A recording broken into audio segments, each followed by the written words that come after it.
what's up? Okay, so Doug. Yes, sir. Where are you right now? Right now, I am at the lovely exotic studios of Alan Friedman. Really? There's only one location on Earth that has this much love going on. That's right. This is affectionately known as Hebrew Studios. I don't know if he is here, bro is here. That's right. And if you realize, this bro can actually come to Hebrew Studios as just a real just a proper Negro just walking here without any instruments. Tell me, Doug, I understand that you just got appointed by unanimous decision to be the bass player of some new band called Cannonballz. Well, Cannonballz. Well, yeah. Well, I think you had Cannonballz. No. Let's just as most like this. I think as most black guys do. Well, it's those are in the Rock and Roll Hall of Fame. That's right. Now. Those are the retired there, but. I think the name suits the situation that I'm dealing with right now. I've been press ganged into this band by Cannonballz. Realistically, it was judge and jury, and I decided to accept the offer based that I would be walking the plank in the middle of the Caribbean Ocean if I didn't. That's right. We're not saying this is exactly a lucrative deal. No, there's no lucrativity going on. Lucrativity, but I do get to there's perks. That's right. There are perks with this gig that doesn't come with any other ones. Well, Doug, one thing as of right now, I'm the lone Negro, so I have some sort of kind of like presence and vibe here, which I think will work good in photo. That's exactly. That's right. Yeah, we'll need the shades, to offset the whiteness of the guitar players. And then what I'm gonna do is I'm gonna walk in between the raindrops of the rhythms and all those beautiful songs. I love that. So while I was doing this little interview with Doug, I figured I'd ask him how he got his start in music, and these are some of the funny answers, but truthful answers that he gave. I wanted to be a weatherman at first, but then I ended up playing bass. I wanted to be a meteorologist and study the skies and the stars and stuff like that. Right. And then I heard Jimi Hendrix and rock and roll, and then I heard James Brown and P-Funk, and then I heard all the Fania All-Stars and everything else that happened. Then I heard Alan Friedman. Wow. And then I heard that Alan Friedman played funk with my friends in Charter Oak Terrace, and it was a done deal for me. Exactly. Went down to the projects, man. I used to hang out. Archie Bell and the Drells. How many people know the Tighten Up? Tighten Up. Totally. So you have to be able to know you have to know these songs, not just from Ohio the players. But you have to know the horn lines as well. The Commodores when they were great. Well, and Lionel was in the band. Well, Lionel is in this band. Yeah. I am Lionel Richie. You're the Lionel Richie of Cannonballz. There is proper documentation of me where where people do actually think, yes, I am Lionel Richie. And my mother says I look like Lionel Richie in that. Meanwhile, it is what it is. That's right. Tell me just for a minute. Tell me about the Sugar Hill Gang. Tell me about your startings here in Hartford.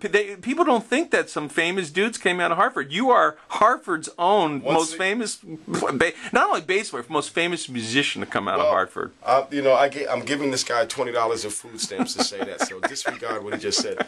Once again, it was another situation where I was blessed to be around Skip McDonald, yes, Harold Sargent, Hubert Powell, great folks and musicians and artists that managed to find themselves either transplanted here in Hartford, like Alan did, that's Skip and Harold, and Hubert was born and bred here.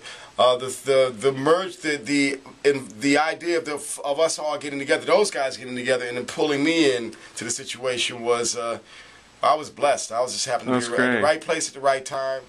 Crazy thing about Doug is that he is like unbelievably modest.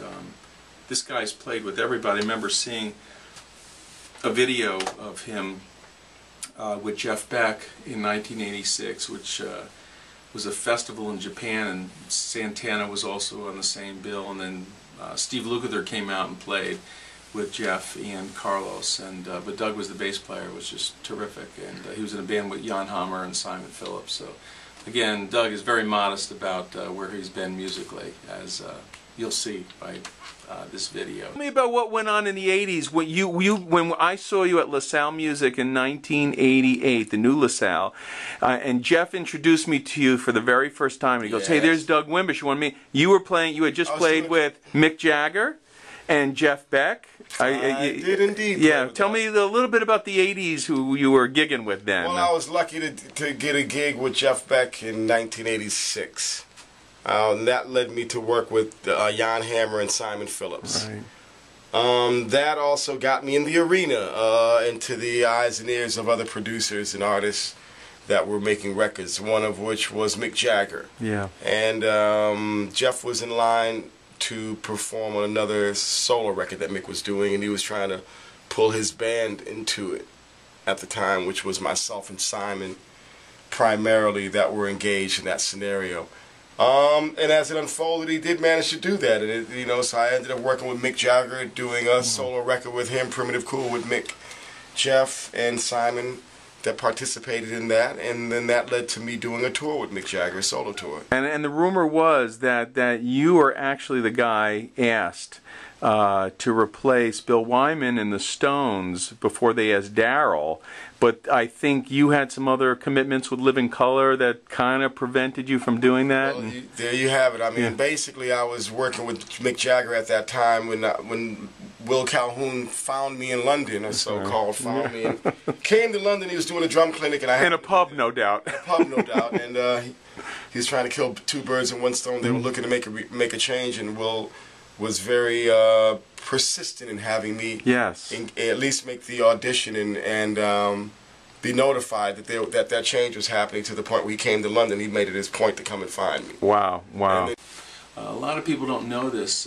Doug, when he became the bass player for Living Colour, it wasn't too much longer after that. He had already been working with Mick Jagger, and but it wasn't too much longer after that Bill Wyman left the Stones, and the Stones had actually asked Doug to play bass for them, and I think Doug probably would have done it, but he was a very loyal guy, and he had commitments to Living Colour already in place, so he sort of passed up on that opportunity. I'm not sure if he regrets that or not, but it was fun for me to ask him about that.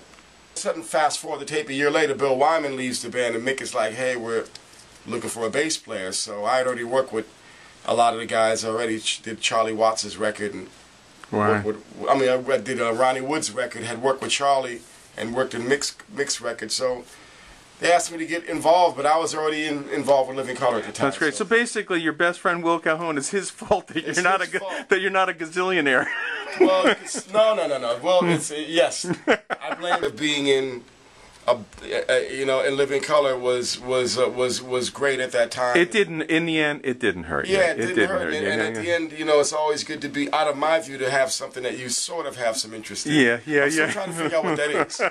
If somebody can explain that. It's good. It's good language spoken. Only my accountant knows how that That's right. That's right.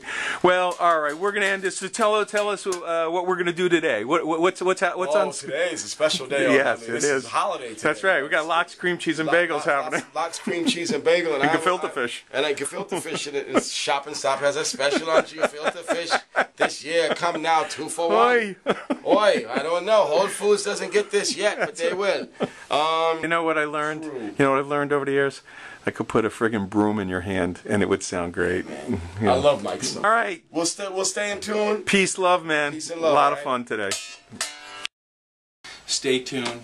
More videos to come. Hope you enjoy the little snippets of info in the making of this record as it progresses. Thanks a lot. Cannonballz on its way to you.